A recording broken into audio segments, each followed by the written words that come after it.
বেলাল রাদিয়াল্লাহু তাআলা আনহুর চেহারা ছিল কুসকুসে কালো, কিন্তু দুনিয়াতে থাকতেই উনি কয়েকবার জান্নাতের সুসংবাদ পেয়ে গেছে। দুনিয়াতে থাকতেই উনি রাসূল সাল্লাল্লাহু আলাইহি ওয়াসাল্লামের সাথে মেরাজে জান্নাতে ঘুরছে, এই সম্মান আর মর্যাদা তাকে দিয়েছেন তিনি কে?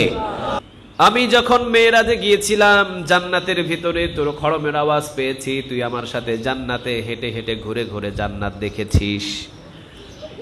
বেলাল, এত সহজেই তুই আমারে ভুলে গেলি, আমার মদিনা তুই ছেড়ে দিলি, আয় সিরিয়াতে না, সিরিয়া থেকে যে সালাম দিস ওই সালাম আমি চাই না, আয় তুই মদিনাতে এসে আমার রোজার পাশে থেকে সালাম দে, কারণ তুই হলো আমার কাছের মানুষ, কাছের মানুষ দূরে চলে গেলে কখনো সহ্য করা যায় না, ঠিক না বা ঠিক?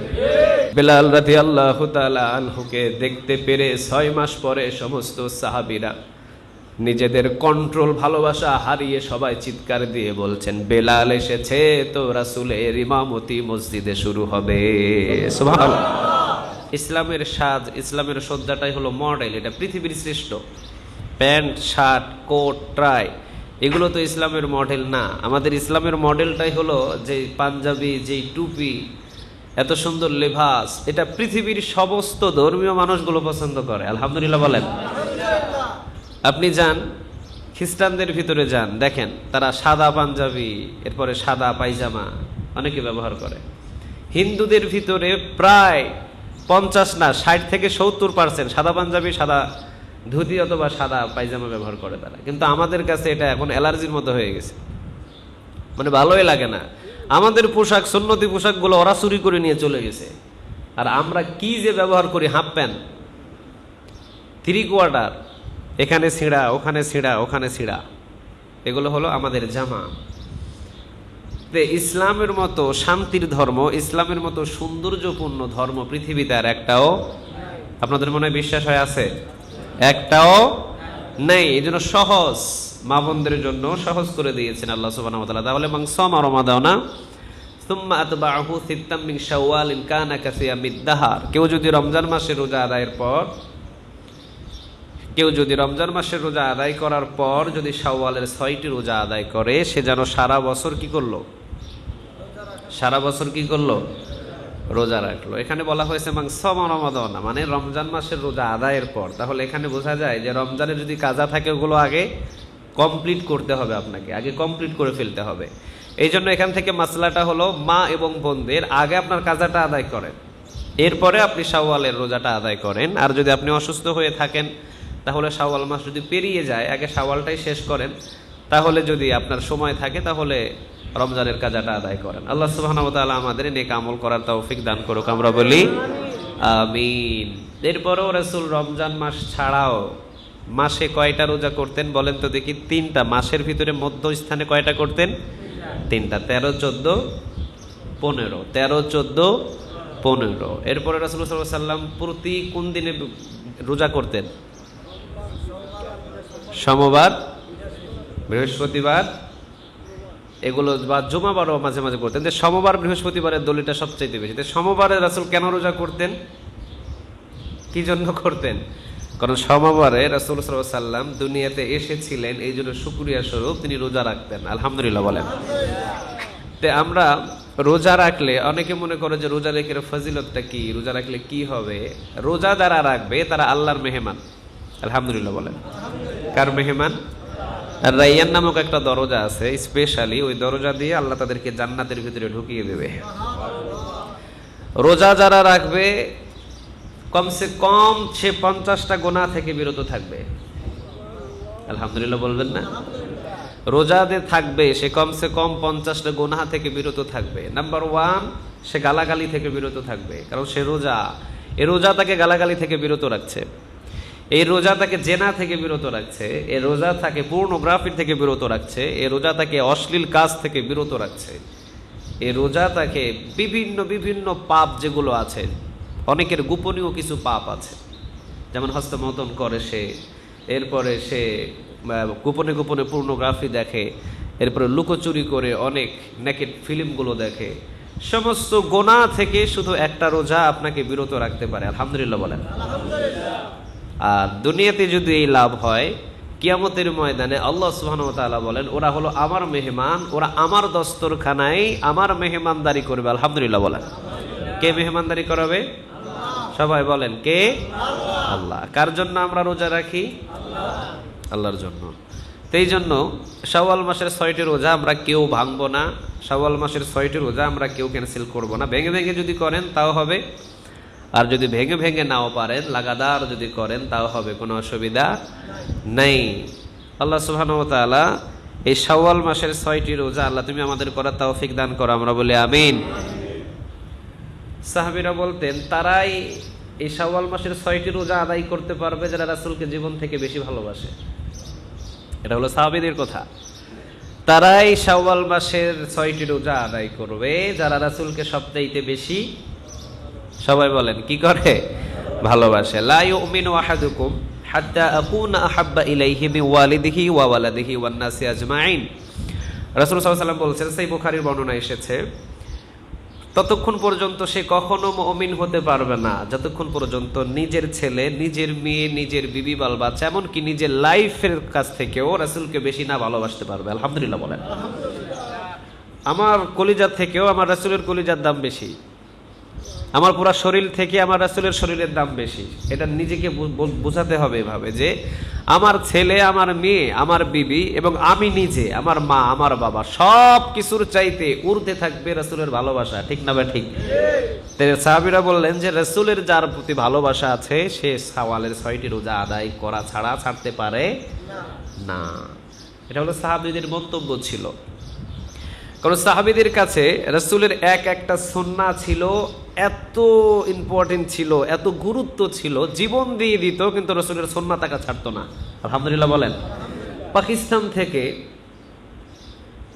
কিছু দাঈ ইলাল্লাহ এসেছিলেন বাংলাদেশে। তা আমরা তো তখন ছাত্র ছিলাম। ওনারা মসজিদে মসজিদে ঘুরতেন, যেটাকে বলা হয় তাবলীগ জামাত বলা হয়, যেটাকে রাসূল সাল্লাল্লাহু আলাইহি ওয়াসাল্লাম তাবলীগ জামাত করেছেন। তবে রাসূলের তাবলীগ এবং এখন করা যে তাবলীগ এটা হয়তো কিছু 19-20 থাকতে পারে, কিন্তু রাসূলের জীবনেও কি ছিল? সবাই বলেন। রাসূলের জীবনেও কি ছিল? তাবলীগ ছিল। দাওয়াতি কাজটাই হলো তাবলীগের কাজ। রাসূলকে দাওয়াত দেয় নাই? কথা বলেন, দাওয়াত দেয় নাই? হ্যাঁ দিয়েছে। তবে দাওয়াতের নিয়মটা ছিল একটু অন্যরকম। রাসূল সাল্লাল্লাহু আলাইহি ওয়াসাল্লাম দীর্ঘ লম্বা যে দাওয়াতের কাজেই ব্যস্ত থাকতেন, বিবিদের খবর নিতেন না। রাসূলের দাওয়াত কিরকম ছিল? না, রাসূল ঘর ঠিক রাখতেন, এরপরে রাষ্ট্র ঠিক রাখতেন, দাওয়াতের কাজ ঠিক রাখতেন, সব দিকে 100তে 100 ছিলেন তিনি। উনি একটা নিয়ে পড়ে থাকতেন না, নাকি উনি একটা নিয়ে পড়ে থাকতেন? রাসূলের মতো ব্যস্ত মানুষ পৃথিবীতে কি এখন আছে? কথা বলেন, আছে? নাই। এত ব্যস্ত ছিলেন তিনি, সব ঠিক রাখতেন, সব 100 ঠিক রাখতেন। ওয়াদা যাকে দিতেন ওয়াদা পূরণ করে দিতেন, যাকে কথা দিতেন কথা পূরণ করে দিতেন। সুবহানাল্লাহ বলেন। নাকি রাসূল এমন কিছু করতেন যে বলছে একটা করে আরেকটা? আছে রাসূলের জীবনে এমন? কথা বলেন, আছে? না। এক হাদিস থেকে বর্ণিত পাওয়া যায়, একজন সাহাবী রাসূল সাল্লাল্লাহু আলাইহি ওয়াসাল্লামের কাছে এসেছিলেন। আসার পরে ওই যে আমি এক জুমায় আলোচনা করলাম যে ইয়া রাসূলুল্লাহ, আমার ছেলে তো, আমি ওই রমজানের শেষ জুমায় এটা বলেছিলাম যে ইয়া রাসূলুল্লাহ সাল্লাল্লাহু আলাইহি ওয়াসাল্লাম, আমার ছেলে খুব একটু বেশি মিষ্টি খায়। কি খায়? মিষ্টি একটু বেশি খায়। আপনি একটু নসিহত করেন না যে আমার ছেলেটা যাতে একটু কম মিষ্টি খায়, কারণ বাজারে মিষ্টি কিনে দিতে অনেক পয়সা লাগে। আমি এটা ক্রয় করে বাজার থেকে এনে ছেলেকে খাবার দিতে পারি না, আপনি একটু নসিহত করেন। রাসূল বললেন এই সপ্তাহ না, আগামী সপ্তাহ নিয়ে এসো। এক সপ্তাহ পরে আবার নিয়ে আসলেন। রাসূল বললেন বাবু তুমি কি মিষ্টি বেশি খাও? হ্যাঁ আমি বেশি খাই। না তুমি মিষ্টি খাইবে না, তোমার বাবা গরিব মানুষ, তোমাকে যেই দিন খুশি করে খাওয়াবে সেই দিন খাবে, এছাড়া তুমি মিষ্টির জন্য বাবার কাছে বায়না ধরতে পারবে না। সাহাবী বললেন ইয়া রাসূলুল্লাহ সাল্লাল্লাহু আলাইহি ওয়াসাল্লাম, গত জুমায় অর্থাৎ গত সপ্তাহে তো এসেছিলাম আমরা আপনার দরবারে, ইচ্ছা করলে তো আপনি এই নসিহত ওই জুমায় করতে পারতেন, ইচ্ছা করলে তো ওই জুমায় এই আলোচনাটা করতে পারতেন, কেন আপনি আমাকে আবার এক সপ্তাহ পরে নিয়ে আসলেন? রাসূল বললেন কিভাবে ওই জুমায় তোমার ছেলেকে আমি মিষ্টি কম কম করে খাওয়ার জন্য নসিহত করব, কারণ ওই সপ্তাহে তো আমি রাসূলি মিষ্টির জন্য পাগল ছিলাম। সুবহানাল্লাহ। ওই সপ্তাহে আমি রাসূল মিষ্টির জন্য পাগল ছিলাম, কারণ আমি নবী মিষ্টিটাকে বেশি পছন্দ করতাম। আমি বেশি মিষ্টি খাবো আর তোমার ছেলেকে কম কম করে খাওয়ানোর নসিহত করব। এটারে নবী বলে না, এটারে রাসূল বলে না। এক সপ্তাহের ভিতরে আমি নিজের মিষ্টি খাওয়াটাকে কন্ট্রোল করে এখন কম কম করে খাওয়া শিখেছি, এরপরে তোমার ছেলেকে কম খাওয়ার জন্য নসিহত করলাম। সুবহানাল্লাহ। তো এইটা হলো নবীদের আচরণ ছিল। বলে যা করে তা, আমরা বলি এক করি আরেক, ঠিক না? কথা বলেন, বলি একটা করি আরেকটা। জনগণের সামনে দাঁড়াইলে কণ্ঠটাকে উঁচু করে বলে এইটা করে দিব, ওইটা করে দিব, অমুক করব, তমুক করব, এই করব, সেই করব। কিন্তু আড়ালে গেলে আর খবর থাকে না। এরপরে দেখবেন যে কোনো একটা চেয়ার টেয়ার দখল করতে হবে, কোনো একটা চেয়ারের প্রয়োজন, তো 1 মাস আগে থেকে সাদা পাঞ্জাবি, টুপি আর মানে লেবাস ধরে ফেলে আর কি। এরপর যখন বাস দখল হয়ে গেল আর কোনো খবর, কথা বলেন, খবর নাই। এটা আমাদের ছদ্মবেশী একটা লেবাস, এটা হলো মুনাফিকি লেবাস। ইন্নাল মুনাফিকিনা ফিদ-দারকিল আসফালি মিনান নার। এই জন্য আল্লাহ বলেছেন মুনাফিকদের স্থান হলো জাহান্নামের কোথায়? সবাই বলেন, জাহান্নামের কোথায়? তলদেশে।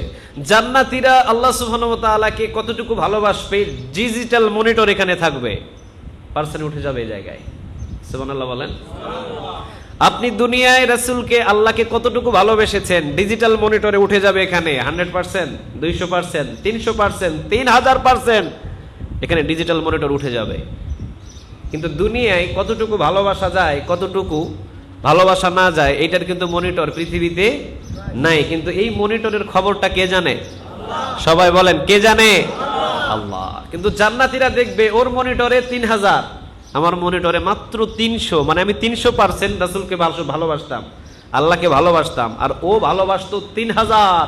ওইটা সবাই দেখবে, ডিজিটাল মনিটরে সবাই দেখতে পারবে যে ও রাসূলের ভালোবাসার ভিতরে ছিল 3000%, আল্লাহর ভালোবাসা ছিল 3000%, আর আমার ভালোবাসা ছিল 300%। কিন্তু এখন অনেকে ভালোবাসা আছে মাত্র 9%, দেখায় 90%। কথা বলেন, ঠিক না বা ঠিক? কিন্তু কিয়ামতের ময়দানে ওই সুযোগটা, কথা বলেন, ওই সুযোগটা নাই। আপনি কতটুকু ভালোবেসেছেন ওটা উঠে যাবে ডিজিটাল মনিটরে এখানে। এই জন্য সাহাবীদের এমন এমন কিছু বিষয় ছিল যে রাসূলের একটা সুন্নাহ তারা জীবন দিয়ে আঁকড়ে ধরেছে। আলহামদুলিল্লাহ বলেন। এজন্যই তো তারা সফল হয়েছে, এজন্য তারা সফল। বিলাল রাদিয়াল্লাহু তাআলা আনহুর চেহারা ছিল কুসকুসে কালো, কিন্তু দুনিয়াতে থাকতেই উনি কয়েকবার জান্নাতের সুসংবাদ পেয়ে গেছে। দুনিয়াতে থাকতেই উনি রাসূল সাল্লাল্লাহু আলাইহি ওয়াসাল্লামের সাথে মেরাজে জান্নাতে ঘুরছে। এই সম্মান আর মর্যাদা তাকে দিয়েছেন তিনি কে? আল্লাহ। ইন্নাল্লাহা লা ইয়ানজুরু ইলা সুওয়ারিকুম ওয়া আমালিকুম ওয়ালাকিন ইয়ানজুরু ইলা কুলুবিকুম ওয়া আমালিকুম। আল্লাহ শুধু কলব দেখে, কিন্তু বাহ্যিক কোনো দৃশ্য আল্লাহ কখনো মানুষের দেখে না। আপনি কি রিকশা চালক? আপনি কি দিনমজুরি? আপনি কি কর্মজীবী? আপনি কি করেন? আপনি যাই করেন, চেহারা সুরত আপনার একেবারে বিকৃত, একেবারে কালো কুসকুসে, কিন্তু কলিজাটা যদি আল্লাহর প্রতি ভালোবাসা 100-100 থাকে, আল্লাহ বলে এটাই আমার খাস বান্দা। আলহামদুলিল্লাহ বলেন। কিন্তু আপনি দামি গাড়িতে চড়েন, দামি বাড়িতে বসবাস, আপনি ল্যান্ড করেন সপ্তাহে 2-4-5 বার দেশের বিভিন্ন বিভিন্ন কান্ট্রিগুলোতে, কিন্তু আপনার ভিতরে আল্লাহর প্রতি ভালোবাসা নাই। আল্লাহ বলে এর কাছে আমার 4 পয়সায় কোনো দাম নাই। তো বিলাল রাদিয়াল্লাহু তাআলা আনহু ছিলেন রাসূলের সুন্নাতের পাগল। কেমন পাগল ছিলেন? বিলাল রাদিয়াল্লাহু তাআলা আনহু রাসূলের ইন্তেকালের বেশি দিন না, রাসূলের ইন্তেকালের 2 থেকে 3 মাস উনি মদিনায় ছিলেন। এরপরে উনি আর মদিনায় নাই, চলে গেছেন উনি মদিনা থেকে। আমরা সবাই মদিনাতে যাওয়ার জন্য পাগল না? কথা বলেন, সবাই পাগল? এই যে আমার আফসার ভাই চলে আসছে মদিনা থেকে ঘুইরা, ওনার যদি এইরকম সুযোগ থাকতো, আমার মনে হয় যে বাংলাদেশে কোনো ঝামেলা নাই, মদিনা এতটা শান্তির শহর, উনি ওই জায়গায় 12 মাস পড়ে থাকতেন। ঠিক না আফসার ভাই? ওইরকম শান্তির জায়গা কি আছে কোথাও? নাই। যারা হজ করতে গেছেন ওনারা জানেন এতটা শান্তির জায়গা, এতটা ভালোবাসার জায়গা। তো মদিনাতে যাওয়ার জন্য সবাই পাগল, অথচ বেলাল রাদিয়াল্লাহু তাআলা আনহু মদিনা ছেড়ে দিলেন কেন? কি জন্য ছাড়লেন উনি? উনি 2-3 মাসের ভিতরে উনি মদিনা ছেড়ে দিলেন, মানে উনি ছাড়লেন রাসূলের রওজাটাকে দেখার পর উনি নিজের যে একটা সেন্স আছে এটাকে কন্ট্রোল করতে পারতেন না, এটা ওনার কন্ট্রোল হতো না। রাসূলের রওজাটাকে যখনই উনি তাকাতেন তখন উনি সেন্স হারিয়ে থাপ করে পিছনের দিকে পড়ে যেতেন। ওনার হিতাহিত কোনো জ্ঞান ছিল না।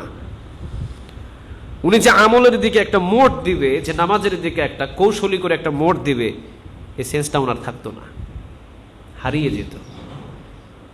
উনি যে আল্লাহর ইবাদতগুলো যে করবেন, নামাজ পড়বেন, উনি যে আজানের পর ইকামত দিবেন, যখন বলবে আশহাদু আন্না মুহাম্মাদান রাসূলুল্লাহ, এরপরে ওনার যে একটা মাথার যে একটা সেন্স থাকবে, এই ব্রেনটা ওনার কাজ করতো না, উনি পড়ে যেতেন। 3 মাসের ভিতরেই উনি মাথার উপরে একটা বোঝা নিয়ে চলে গেলেন আবু বকরের কাছে। কার কাছে বলেন? খলিফা তখন কে কে ছিলেন? আবু বকর। আবু বকর সিদ্দিক রাদিয়াল্লাহু তাআলা আনহুর কাছে গিয়ে উনি বসলেন। আবু বকর সিদ্দিক রাদিয়াল্লাহু তাআলা আনহুকে বললেন, আবু বকর বিদায় দেন। কি দেন? সবাই বলেন কি দেন? বিদায় দেন। আরে বিদায় মানে কই যাও তুমি? আমি আর মদিনায় থাকুম না, আর সম্ভব নয় আমার মদিনাতে থাকা, আপনি আমার বিদায় দেন। আমি সিরিয়ার যে কোনো একটা দেশের ভিতরে বসবাস করব, সিরিয়ার যে কোনো একটা দেশের ভিতরে বসবাস করব আমি, কিন্তু এই মদিনাতে থেকে আমার পক্ষে সহ্য করা সম্ভব নয়। কারণ এতটাই রাসূলকে ভালোবেসেছেন, যেটার ওয়েট রাসূলের রওজার পাশে থেকে ওইটার ওয়েট বহন করতে উনি পারছেন না, এত ভালোবাসা বেসেছেন তিনি। আবু বকর বললেন, বেলাল কি এমন প্রবলেম?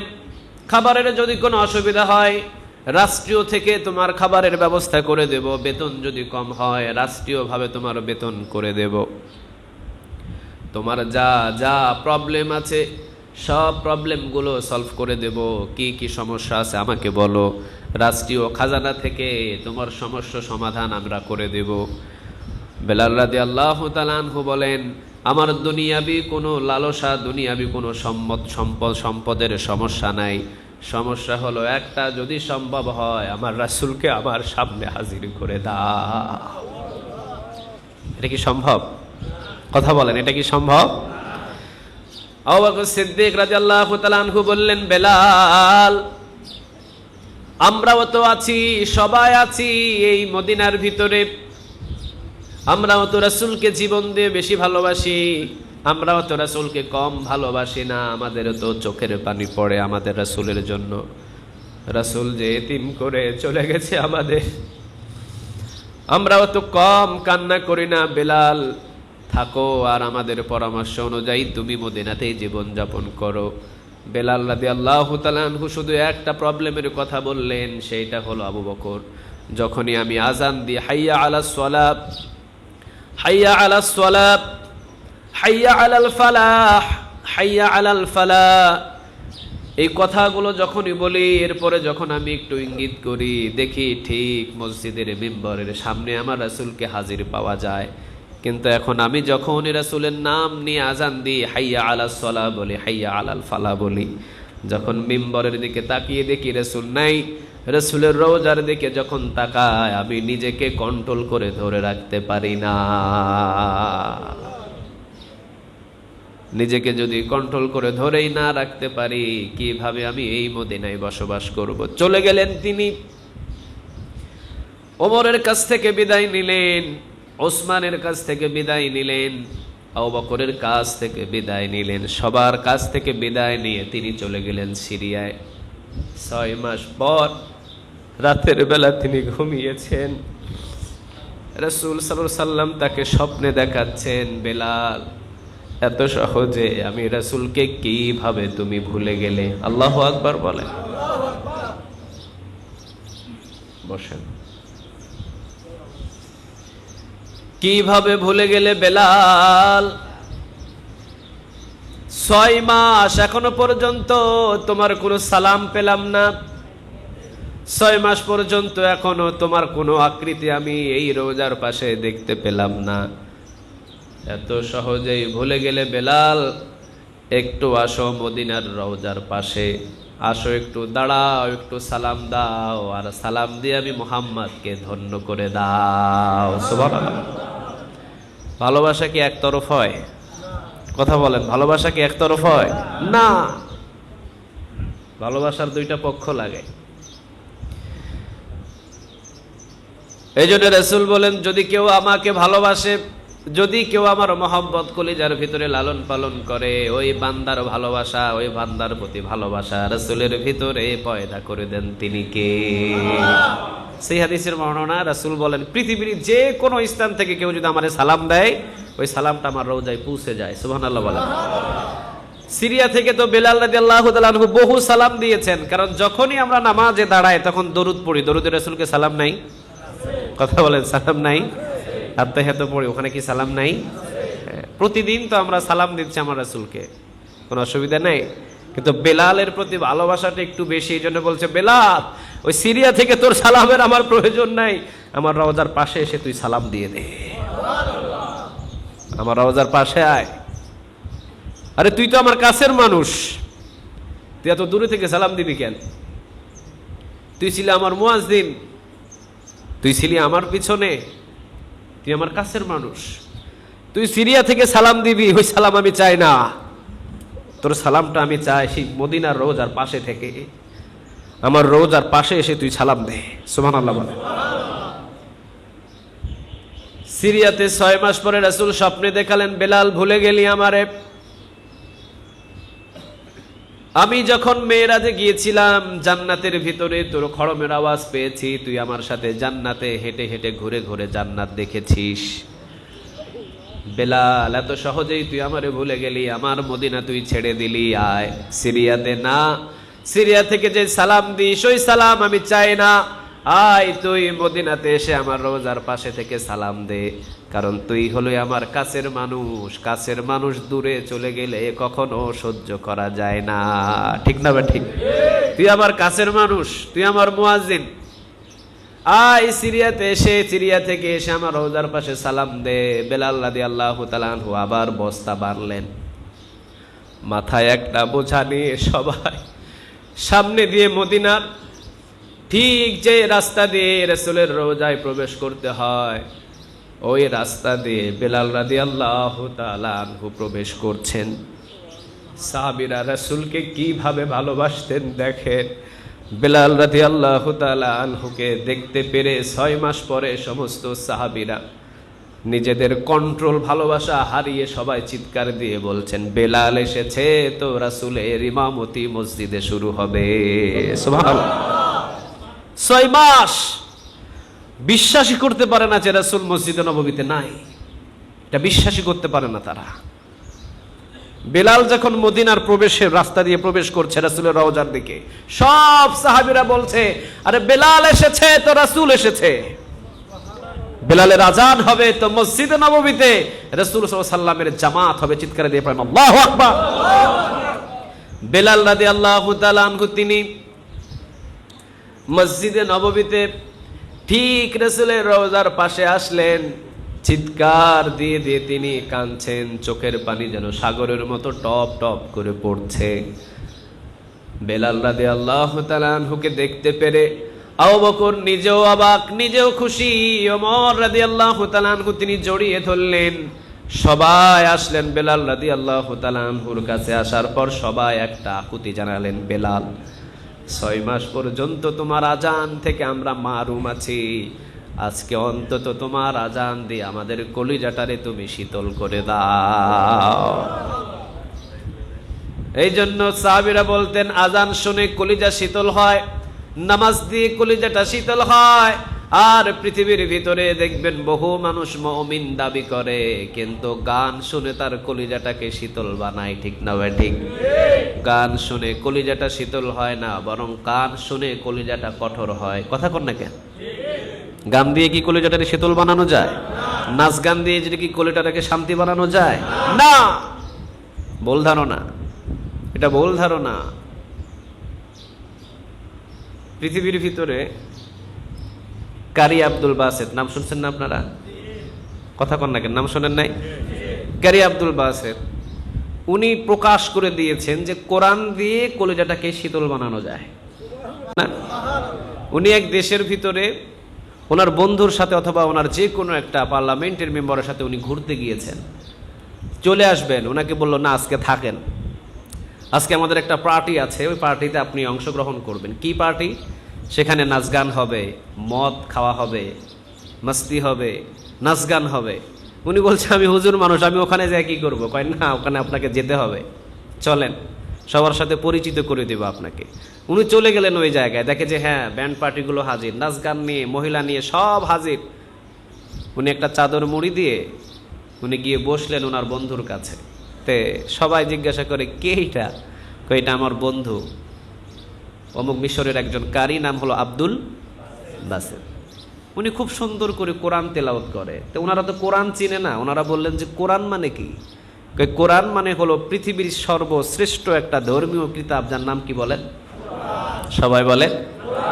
ওনারা ওই দিনই শুনলেন এটা, এর আগে শুনে নাই। কই তাই? ধর্মীয় তোমাদের একটা কিতাব আছে যার নাম হলো কোরআন? আচ্ছা ঠিক আছে, তে আজকে তো অনেক নাচ গান মস্তি করব আমরা, তাহলে তোমার ওই বন্ধুর কণ্ঠ থেকেই অন্তত একবার হলেও ওই ধর্মীয় কিতাব একটু শুনি, দেখি উনি কিভাবে কি এটা তেলাওয়াত করে। তে সেই দিন আব্দুল বাসেত উনি আল্লাহর কাছে দোয়া করলেন যে আল্লাহ, এই মদের আসরে আমি তো জীবনে কোনোদিন কোরআন তেলাওয়াত করি নাই, আজকে যেহেতু করতেছি আমার কণ্ঠের ভিতরে তুমি সুরকার ঝংকার ছড়িয়ে দাও। তো সবাই এবারে বললেন হ্যাঁ কারি আব্দুল বাসেত আপনি শুরু করেন। তো উনি এবার আউযু বিল্লাহি মিনাশ শাইতানির রাজিম বলে যখন টান দিলেন, এরপরে বিসমিল্লাহির রহমানির রহিম বলে যখন শুরু করলেন, আধা ঘন্টা প্রথম টানে শেষ। প্রথম টানে কয় ঘন্টা? আধা ঘন্টা। মদের জায়গায় মদ, গ্লাসের জায়গায় গ্লাস পড়ে আছে, খাওয়ার মতো কোনো লোক নাই। সবাই শুধু তাকিয়ে আছে আব্দুল বাসেতের দিকে যে এই মানুষটা কি তেলাওয়াত করে যেটা চুম্বুকের মতো আমাদের কলিজাটাকে শীতল করে দেয়। টানা 1 ঘন্টা 1.5 ঘন্টা পড়ার পর আব্দুল বাসেত উনি ঘেমে গেলেন। উনি এবার দম নিয়ে বসলেন। সবাই এবারে লম্বা লম্বা নিঃশ্বাস ফেলে দিয়ে বলছে কারি আব্দুল বাসেত আপনি যে কি তেলাওয়াত করলেন, জীবনে বহু গান শুনেছি, জীবনে বহু কণ্ঠ শুনেছি, জীবনে বহু কবিতা আবৃত্তি শুনেছি, কিন্তু তোমার এই ধর্মীয় কিতাবের মতো আর তোমার কণ্ঠের যে তেলাওয়াত, এই তেলাওয়াত দিয়ে এই ধর্মীয় কিতাবের মতো এত সুন্দর বাণী আমরা পৃথিবীতে একবারও শুনি নাই। 2 ঘন্টা 1.5 ঘন্টা পর আবার তাকে রিকোয়েস্ট করা হলো, আপনি বলেন আজকের সব নাচ গান বন্ধ, আপনার কোরআন দিয়ে শুরু, কোরআন দিয়ে আজকের প্রোগ্রাম শেষ হয়ে যাবে। তে পৃথিবীতে মুমিনরা আজান দিয়ে তাদের কলিজাটাকে শীতল করে, নামাজ দিয়ে কলিজাটাকে শীতল করে, মসজিদে ঝাড়ু দিয়ে তাদের কলিজাটাকে শীতল করে, এতিমদের মাথায় হাত বুলিয়ে কলিজাটাকে শীতল করে। আর পৃথিবীতে মুমিন দাবি করা কিছু মুনাফিক, কিছু নাস্তিক এতিমদের মাল সম্পদ আত্মসাৎ করে কলিজাটাকে শীতল করে। চিৎকার দিয়ে বলো ঠিক কিনা? না, ওইটা কলিজাটা শীতল হয় না, ওইটা পাথর হয়, ওইটা পাথর হয়ে যায়। তো এই জন্য আল্লাহ সুবহানাহু ওয়া তাআলা কিয়ামতের ময়দানে ডিজিটাল মনিটর এখানে সেট করে দিবে যখন, তখন দেখা যাবে যে কে কত বড় বাটপারি করছে, ঠিক না? কিন্তু দুনিয়াতে বাটপারি যাচাই করার মতো আমাদের কাছে কোনো ক্ষমতা নেই, কিন্তু আল্লাহ ডিজিটাল মনিটর এখানে সেট করে দিবে। মায়ের প্রতি কতটুকু ভালোবাসা ছিল এখানে অটো উঠে যাবে, বাবার প্রতি ভালোবাসা কত ছিল এখানে অটো উঠে যাবে, শ্বশুরের প্রতি কতটুকু ভালোবাসা ছিল এখানে অটো উঠে যাবে, শাশুড়ির জন্য কি ভালোবাসা ছিল এখানে অটো উঠে যাবে। অনেকের দেখা যাবে যে মা বাবার চাইতে শ্বশুর শাশুড়ির ভালোবাসা এখানে বেশি, অটো ডিজিটাল মনিটরে উঠে যাবে। তা আল্লাহ সুবহানাহু ওয়া তাআলা বলেছেন আজান দিয়ে, নামাজ দিয়ে, কোরআন তেলাওয়াত দিয়ে কলিজাগুলো মুমিনদের শীতল হয়, আর নাচ গান মস্তি দিয়ে মুনাফিক কাফেরদের কলিজাটাকে শীতল বানায়। চিৎকার দিয়ে বলো ঠিক কিনা? ওমর বললেন বেলাল আজান দাও, তোমার আজান দিয়ে আমাদের কলিজাটাকে শীতল বানিয়ে দাও। ওমর বললেন বেলাল আজান দাও, তোমার আজান শুনে কলিজাটারে শীতল বানাই। আবু বকর বললেন বেলাল আজান দাও, আজান দিয়ে আমাদের কলিজাটাকে তুমি শীতল বানাও। এবার বেলাল রাদিয়াল্লাহু তাআলা আনহু ঠিক আজানের স্থানে 6 মাস পরে, কয় মাস বলেন? 6 মাস। এই 6 মাস উনি আজান দেয় নাই। 6 মাস পরে মসজিদে নববীর পাশে যে উঁচু একটা স্থান ছিল ওখানে উঠলেন। ওঠার পরে মসজিদে নববীতে উনি সিজদার দিলেন। আল্লাহু আকবার, আল্লাহু আকবার, আল্লাহু আকবার, আল্লাহু আকবার। স্টার্ট, আজান শুরু করলেন উনি। একটার পর একটা আজান, আশহাদু আল্লা ইলাহা ইল্লাল্লাহ, আশহাদু আল্লা ইলাহা ইল্লাল্লাহ, আশহাদু আন, শুধু এতটুকুই বললেন মুহাম্মাদুর রাসূলুল্লাহ, এতটুকু বাহির হলো না। ইন দ্য মিন টাইম পিছনের দিকে ফিট লেখে বেলাল পড়ে গেল। নিজের নবীর নাম নিতে পারেন নাই জবান দিয়ে, কি কলিজার প্রতি ভালোবাসা, কলিজার ভিতরে রাসূলের কি ভালোবাসা ছিল তাদের অন্তরে। এই জন্য রাসূল সাল্লাল্লাহু আলাইহি ওয়াসাল্লাম বেলালকে বলেছেন, বেলাল সিরিয়া থেকে তোর আমি সালাম চাই না, তোর সালাম আমার রওজার পাশে চাই। সুবহানাল্লাহ বলেন। তুই কি পরিমাণ আমারে ভালোবাসিস সেটা আমি ভালোভাবে জানি। তুই সিরিয়া থেকে সালাম দিবি কেন? 6 মাস তুই আমার থেকে দূরে থাকবি কেন? আয়, তুই আমার রওজার পাশে আয়। একবার চেষ্টা করলেন আশহাদু আন্না মুহাম্মাদুর রাসূলুল্লাহ বলার জন্য, পারেন নাই। দ্বিতীয়বার আবার চেষ্টা করলেন, পারেন নাই। তৃতীয়বার আবার চেষ্টা করলেন, পারেন নাই। কেউ কেউ বলেন ইতিহাসে হাসান আর হুসাইন রাদিয়াল্লাহু তাআলা আনহু দুইজনে গিয়ে বেলালকে জড়িয়ে ধরে বললেন, আপনি পরিপূর্ণ আজান দেন, আপনার পরিপূর্ণ আজান আমরা আজকে শুনতে চাই। বেলাল রাদিয়াল্লাহু তাআলা আনহু চতুর্থবার যখন আশহাদু আন্না মুহাম্মাদুর রাসূলুল্লাহ একবার বললেন, আর রাসূলের রওজার দিকে যখন তাকিয়েছেন, ওই যে জ্ঞান হারিয়েছেন, একবারের মতো আর জ্ঞান ফিরে নাই, হারিয়ে ফেললেন জ্ঞান। যে কোনো একজন সাহাবী আবার আজান দিলেন, আজান শেষ হলো, বেলালের জ্ঞান ফিরলো, নামাজে দাঁড়ালেন। ওই নামাজের ইমামতি করলেন আবু বকর। আবু বকর বললেন, বহু ইমামতি করেছি, কিন্তু ওই দিনের ইমামতিতে আমি এতটাই কেঁদেছি, তেলাওয়াত কি পড়ছি আমার কোনো হুঁশ কি নাই। তারপরও সেইভাবে তিনি তেলাওয়াত, সেইভাবে আয়াত। সাহাবীদের কলিজার ভিতরে রাসূলের ভালোবাসা ছিল এত বেশি, এই ভালোবাসাটা জান্নাত পর্যন্ত পৌঁছিয়ে দিয়েছে। সুবহানাল্লাহ বলেন। এই জন্য আল্লাহ রাব্বুল আলামিন বললেন, ও নবী আপনি জানিয়ে দেন, বুখারীর বর্ণনা, লা ইউমিনু আহাদুকুম হাত্তা আকুনা আহাব্বা ইলাইহি মিন ওয়ালিদিহি ওয়া ওয়ালাদিহি ওয়ান নাসি আজমাইন। ছেলের চাইতে, মেয়ের চাইতে, বিবির চাইতে, আত্মীয় স্বজন সবকিছুর চাইতে রাসূলকে যতক্ষণ পর্যন্ত বেশি ভালোবাসা না দেখাতে পারবে, সে কখনো মুমিন হতে পারবে না। কথা বলেন, পারবে? এই জন্য সব থেকে রাসূলের প্রতি আমাদের ভালোবাসা থাকার দরকার আছে না নাই? আরো জোরে বলেন, আছে আছে। তাহলে পাক্কা ওয়াদা, রমজান মাসের পরে যে শাওয়ালের 6টি রোজা, এটা আমরা আদায় করব ইনশাআল্লাহ। কোন সাহাবীরা যেহেতু বললেন যে রাসূলের সুন্নাহ, রাসূলকে জীবনের চাইতে বেশি ভালোবাসে, সে শাওয়ালের 6টি রোজা কখনো ছাড়তে পারে না। তাহলে আমরা শাওয়াল মাসের 6টি রোজা আদায় করব ইনশাআল্লাহ। আল্লাহ তুমি আমাদের সবাইকে কবুল করো। আরো জোরে বলেন আমিন। আচ্ছা, বেলাল রাদিয়াল্লাহু তাআলা আনহু যে রাসূলকে এত ভালোবাসতেন, ওনার জীবনে কি শাওয়ালের 6টি রোজা মিস হতে পারে? কথা বল, মিস হতে পারে? সম্ভব না, কারণ একটা সুন্নতকে ওনারা জীবন দিয়ে বেশি ভালোবাসতেন। সেই রাসূলের ভালোবাসাটা আল্লাহ তুমি আমাদের কলিজায় দ্বিগুণ করে দাও, আমরা বলি আমিন। আলোচনা আমি সমাপ্ত টানছি, যেহেতু আমাদের সম্মানিত সভাপতি সাহেব আছেন এখানে, আরো গুরুতর কিছু সম্মানিত আমাদের মেহমান আছেন, ওনারা হয়তো 2-4টা কথা বলতে পারেন মসজিদ সম্পর্কে। তবে মসজিদে দান করলে কি লস না লাভ বলেন তো দেখি? রাসূল বলেছেন, মান বানা লিল্লাহি মাসজিদান বানাল্লাহু লাহু বাইতান ফিল জান্নাহ। রাসূল বলেছেন, কেউ যদি মসজিদ বানায়া দেয়, আমি তার জন্য আল্লাহ একটা জান্নাতে ঘর বানাবো। আরো একবার জোরে পড়েন তো সুবহানাল্লাহ। মান বানা লিল্লাহি মাসজিদান বানাল্লাহু লাহু বাইতান ফিল জান্নাহ। কেউ যদি আমার জন্য একটা মসজিদ বানায়, আমি তার জন্য জান্নাতে কি বানাবো? সবাই বলেন, কি বানাবো? মসজিদ ঘরটা কার? সবাই বলেন, কার? আল্লাহ। কিছু সাহাবী বললেন, ইয়া রাসূলুল্লাহ, আমরা তো পুরা ঘর বানানোর সামর্থ্য নাই। রাসূল বললেন, একটা পাখির বাসা পরিমাণও যদি একটা জায়গার ছোট্ট একটা সেজদা দেওয়ার ব্যবস্থাও কারো হয়, তার জন্য জান্নাতে একটা ঘর বানানো হবে। এই জন্য আজ থেকে আমরা একটু চিন্তা ভাবনা করি। অনেকে দেখি মসজিদে 2 টাকা দেয়, অনেকে দেয় মাঝখান দিয়ে ছিঁড়া, মাঝখানে দিয়ে টেপ মাইরা ওই টাকা এনে মসজিদে দেয়। মানে ছেলেরে দিছে টাকা, ছেলে নেয় নাই, নিজের বিবিরে কইছে, ধরো ওই 5 টাকাটা তুমি রাখো। কয়, তোমার এই চিরা টাকাতে আমার কোনো লাভ নাই, তুমি লইয়া যাও। নিজের ছেলে স্কুলে যাইতে কয়, বাবা আব্বু 5টা টাকা দেন, ওই 5 টাকা ছেঁড়াটা দিছে, ও কয় এই টাকা আমি নিব না, আমার নতুন দেন। এই ছিঁড়া টাকা দিয়া দোকানদারে আমাকে কোনো কেকও দিবে না, কোনো চকলেটও দিবে না। শেষমেশ পকেটে 1 সপ্তাহ পর্যন্ত টাকা ঘুরছে, কোথাও সে ব্যবহার করতে পারে না। জুমার দিন আইসার বলতেছে পাইছি একটা সুযোগ।